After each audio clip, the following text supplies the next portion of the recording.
Hello दोस्तों, नमस्कार। स्वागत है आप सभी का अपने यूट्यूब चैनल एग्जाम मस्ती पर। आइए, जो हमारी संविधान की जो सीरीज चल रही थी उसके अंतर्गत आज हम भाग 4 का अध्ययन करते हैं। और भाग 4 के अंतर्गत हमारे राज्य के नीति निर्देशक तत्व दिए गए हैं, मतलब डीपीएसपी दिए गए हैं। ठीक है, तो देखते हैं। आइए, भाग 4। और भाग 4 के अंदर राज्य के नीति निर्देशक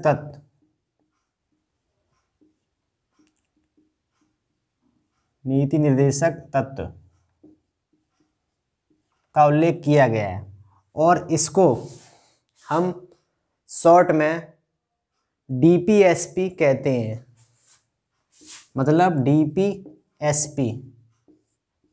इसका क्या मतलब हुआ? DPSP direct to principal state policy. ठीक है, direct to principal state policy. देखिए, ये जो हमारे डीपीएसपी हैं ये आयरलैंड के संविधान से लिए गए हैं। इस बात को आप ध्यान रखिएगा, आयरलैंड के संविधान से लिए गए हैं। इसके बाद आगे देखते हैं। देखिए, राज्य के जो नीति निर्देशक तत्व हैं इनको सामाजिक और आर्थिक न्याय का प्रतीक कहते हैं। ठीक है, इस बात को आप ध्यान रखिएगा। देखिए, भाग 3 के अंतर्गत जो हमारे मौलिक अधिकार दिए गए थे वो मौलिक अधिकार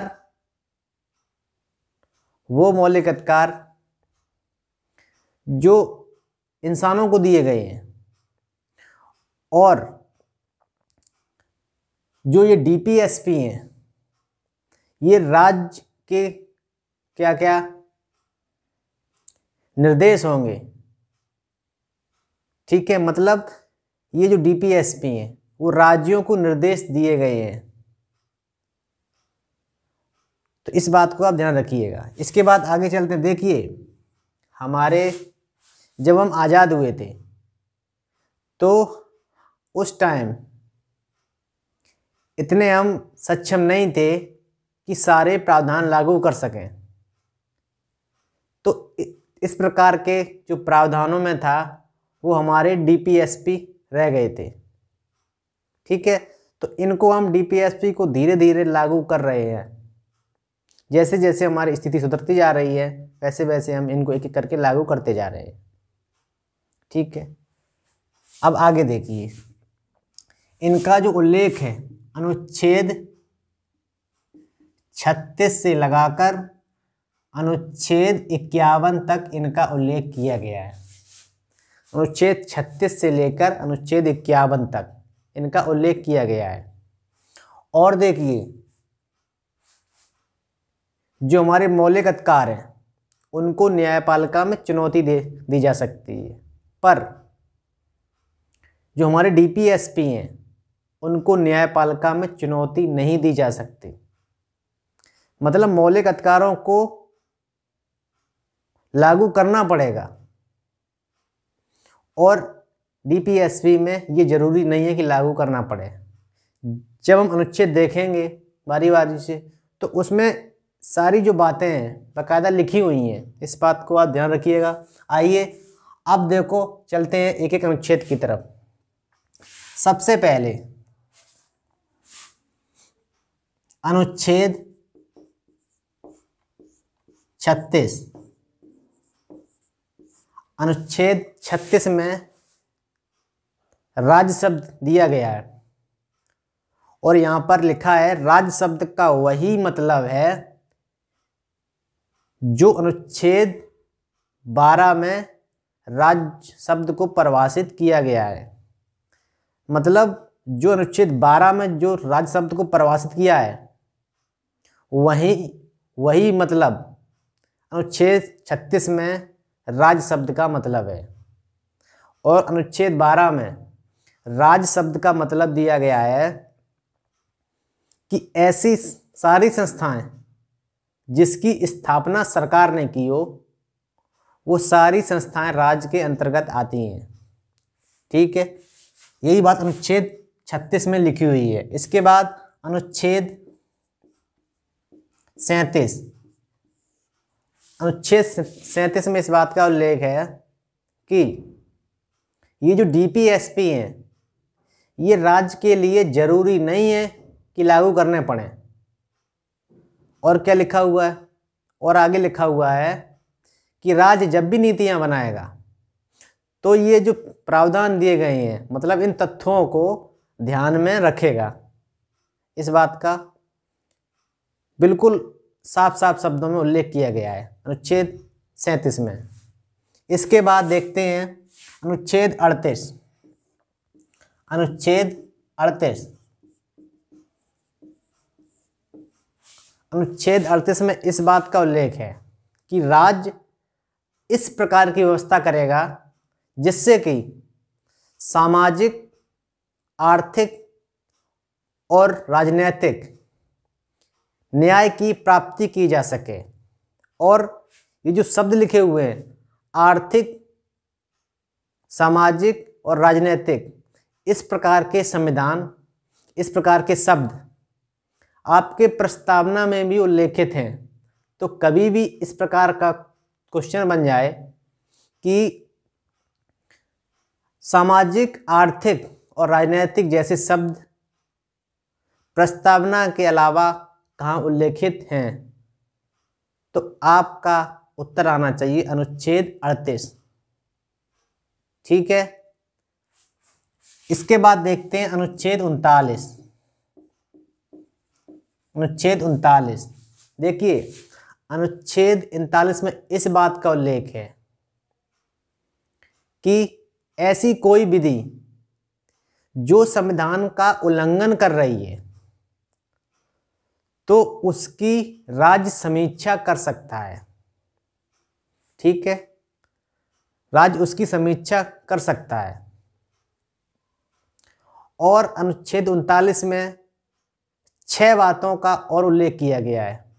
जैसे पहली बात, राज्य सभी स्त्री और पुरुषों को, राज्य सभी स्त्री और पुरुषों को आजीविका के समान अवसर प्रदान करवाएगा। एक बात। अब दूसरी बात जो लिखी है, राज्य मानवीय और भौतिकी संसाधनों का बंटवारा इस तरह से करेगा जिससे कि अधिकतम से अधिकतम लोगों का कल्याण हो सके। दूसरी बात, पहली बात, दूसरी बात, तीसरी बात, देखिए राज्य आर्थिक संसाधनों का बंटवारा इस तरह से करेगा कि केंद्रीकरण ना हो। और चौथी बात, समान कार्य के लिए समान वेतन, मतलब राज्य समान कार्य के लिए समान वेतन उपलब्ध करवाएगा। और पांचवी बात क्या लिखी हुई है, देखिए राज्य स्त्री और पुरुषों को ऐसे कार्य नहीं करने देगा जो उनके स्वास्थ्य और आयु के खिलाफ हो। मतलब राज्य ऐसे काम नहीं करने देगा या तो उनके स्वास्थ्य के खिलाफ हो या उनके आयु के विरुद्ध हो। इस बात को आप ध्यान रखिएगा। और आखिरी बात क्या लिखी हुई है कि राज्य सभी बच्चों को ऐसा वातावरण उपलब्ध करवाएगा जिससे कि वो अपने व्यक्तित्व का विकास कर सकें। तो ये जो सारी बातें हैं आपकी, वो अनुच्छेद 39 के अंतर्गत लिखी हुई हैं। इसके बाद आगे देखते हैं अनुच्छेद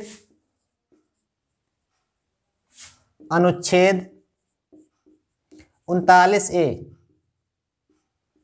देखिए अनुच्छेद 39A मतलब ए है तो बाद में जोड़ा गया, और इसके अंतर्गत निःशुल्क विधिक सहायता का प्रावधान किया गया है।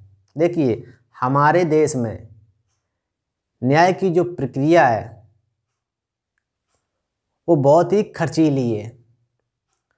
तो बीपीएल के जो लोग हैं उनके लिए हमारी जो सरकार है वो निःशुल्क विधिक सहायता प्रदान करवाती है, और केंद्र लेवल पर नलसा, स्टेट लेवल पर सलसा और जिला लेवल पर डलसा, इन संस्थाओं के माध्यम से जो बीपीएल के जो लोग हैं उन्हें निःशुल्क न्याय की व्यवस्था की गई है। मतलब निःशुल्क विधिक सहायता उन्हें प्रदान करवाई जाती है इन संस्थाओं के द्वारा, जो लोग बीपीएल की सूची में आते हैं। तो इस बात को आप ध्यान रखिएगा। और ये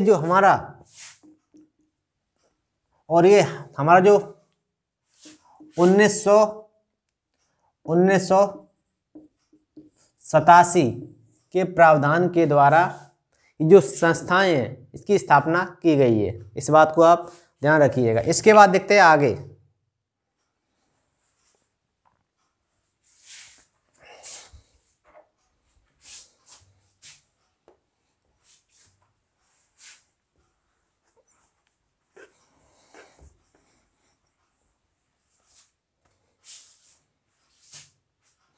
इसके बाद देखते हैं अनुच्छेद 40। अनुच्छेद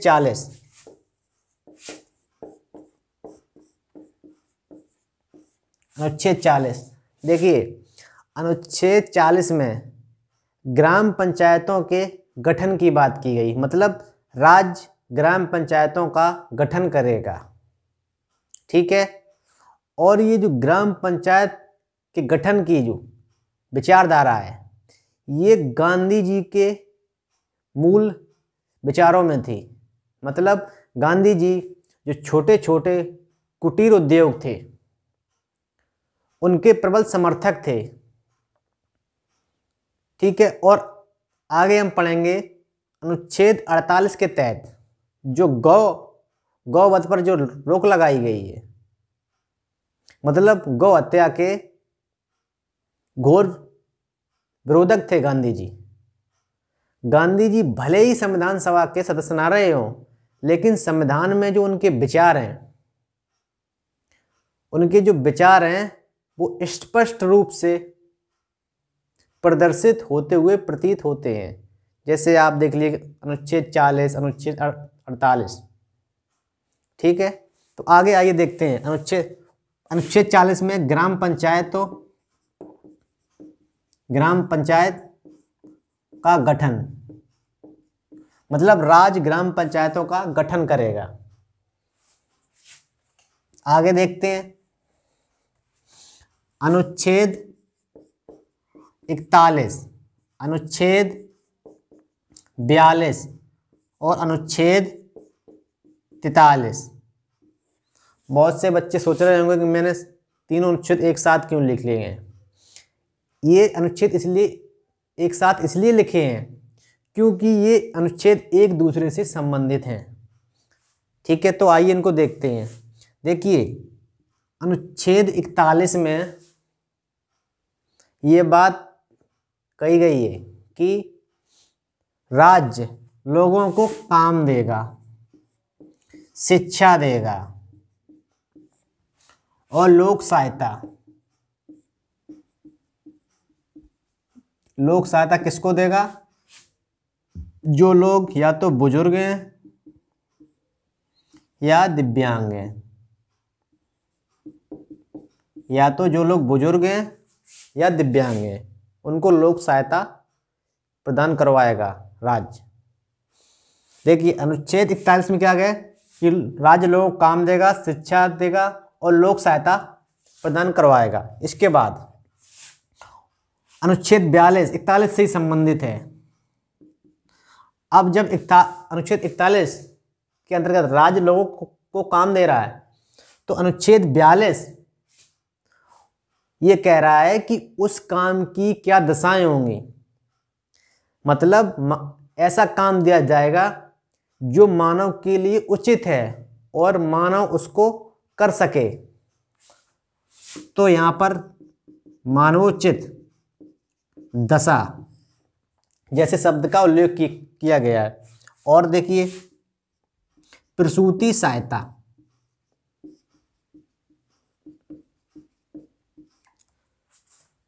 मतलब अनुच्छेद 42 ये कहता है कि मानव को काम के लिए उचित दशाएं दी जाएंगी और उनको प्रसूति सहायता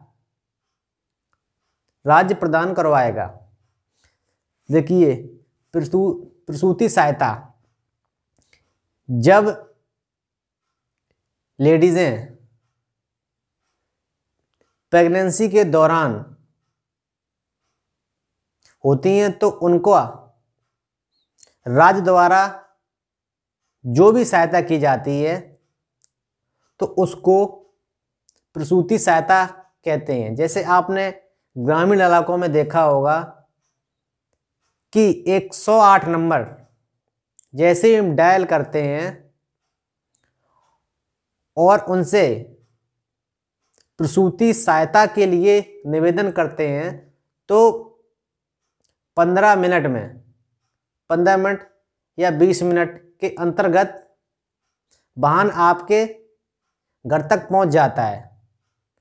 ये जो राज्य द्वारा जो पहल चलाई गई है ये प्रसूति सहायता के अंतर्गत ही आती है, इस बात को आप ध्यान रखिएगा। इसके बाद देखिए अनुच्छेद 43, अनुच्छेद 41 ने लोगों को काम दे दिया, अनुच्छेद 42 ने उसके लिए उचित दशाएं दे दी। अब ये वेतन देने की बात करता है, और कितना वेतन? जीवन निर्वाह योग्य वेतन की बात करता है अनुच्छेद 41। मतलब इतना तो वेतन दीजिए जिससे कि मेरा जीवन निर्वाह हो सके। देखिए अब आपको मैंने बताए थे ये जो तीनों अनुच्छेद हैं ये एक दूसरे से किस प्रकार संबंधित हैं। देखिए अनुच्छेद 41 लोगों को काम दे रहा है, शिक्षा दे रहा है, लोक सहायता दे रहा है, ठीक है। अनुच्छेद 42 कि काम कैसा होगा, ठीक है, उस बात का उल्लेख करता है।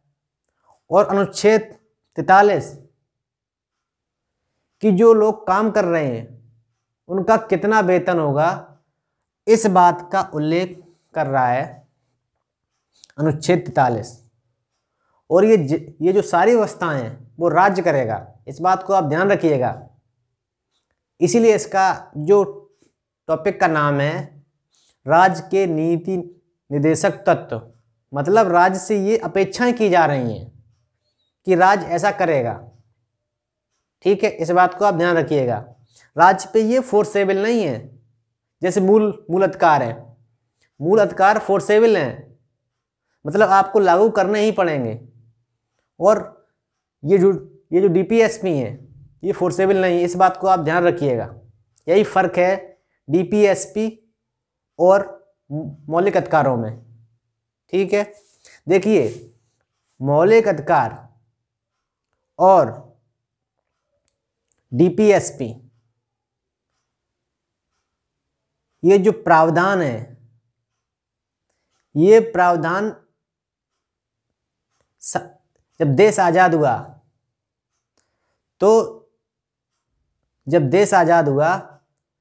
तो जो हमारे मूल अधिकार थे उस टाइम हमने उन सारे प्रावधानों को लागू कर दिया जितने भी मूल अधिकार के अंतर्गत आते थे। और उस टाइम हम इतने संपन्न नहीं थे तो इसलिए हमने जो ये डीपीएसपी थे ये लागू नहीं कर पाए। जैसे जैसे हमारी स्थिति अच्छी होती जा रही है, मतलब स्थिति में सुधार आता जा रहा है, वैसे ही जो डीपीएसपी दिए गए हैं एक एक करके हम इनको लागू कर रहे हैं। और कुछ हद तक कुछ प्रावधान रह गए हैं, बाकी लागू होते जा रहे हैं। आज हमने डीपीएसपी के अंतर्गत अनुच्छेद 36 से लगाकर अनुच्छेद 43 तक विस्तृत रूप से उनका अध्ययन किया। इससे जो अगले जो बचे हुए अनुच्छेद हैं डीपीएसपी से संबंधित, उनको हम नेक्स्ट वीडियो में देखेंगे और नेक्स्ट वीडियो में उनका बारीकी से अध्ययन करेंगे। तो आज का हमारा वीडियो यहाँ से समाप्त होता है। अगर आपको हमारा वीडियो अच्छा लगा हो तो लाइक और शेयर करें। अगर आप हमारे चैनल पर नए हैं तो सब्सक्राइब करें, प्रेस बेल आइकन को दबाएं। मिलते हैं अगले वीडियो में, तब तक के लिए नमस्कार, जय हिंद।